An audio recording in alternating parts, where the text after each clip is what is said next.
Kind of feel like stirring the pot, so I'm going to share some of my most controversial money takes as a personal finance girly with little to no explanation. Coming out of the gate swinging, my first one is I don't think women should completely merge their finances with their partner. And if you are going to, then you should get a prenup. I always say that crazier things have happened and are currently happening than two people falling out of love or a relationship not working. So we need to be realists and protect ourselves for any situation. Your 20s is the best time to be saving and to be financially disciplined.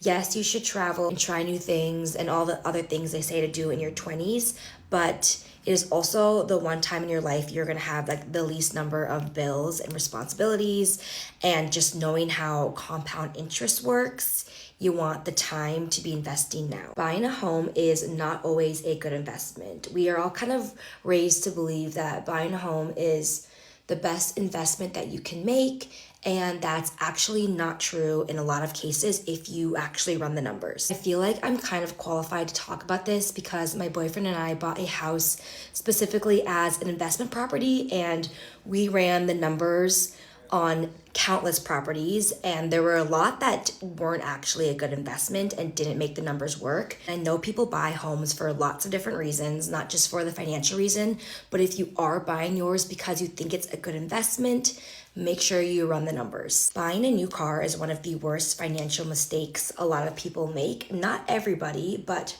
for most people, it is not a good decision. Unless you're super rich and just have like FU money, you should not be buying a new car, especially if that new car is a big chunk of your take-home pay. This next one's gonna trigger a lot of people, so if you're married and you get triggered really easily, you probably want to skip the rest of this video.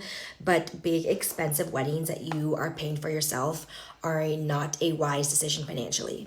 I'm not saying they aren't worth it and it's not going to be the best day of your life, but there are about 100 other things that you could do with your money that are going to serve you a lot better in the long run. I'm a firm believer that everyone should just do what they want. So if you want to have a big expensive wedding, then you should do that. But I do encourage everyone to at least run the numbers of what it would look like if you were to invest that money instead. So you at least know the true opportunity cost of spending all this money on one day. The last one is more of a theory, but I have a hypothesis that outside of income, there's an inverse relationship between how much someone spends or how much they buy and how happy they are. And I think that people who are more unhappy in life tend to overspend, and that they're overcompensating for being either unhappy or having low self-esteem or low self-confidence and need that dopamine rush from shopping to make themselves feel better.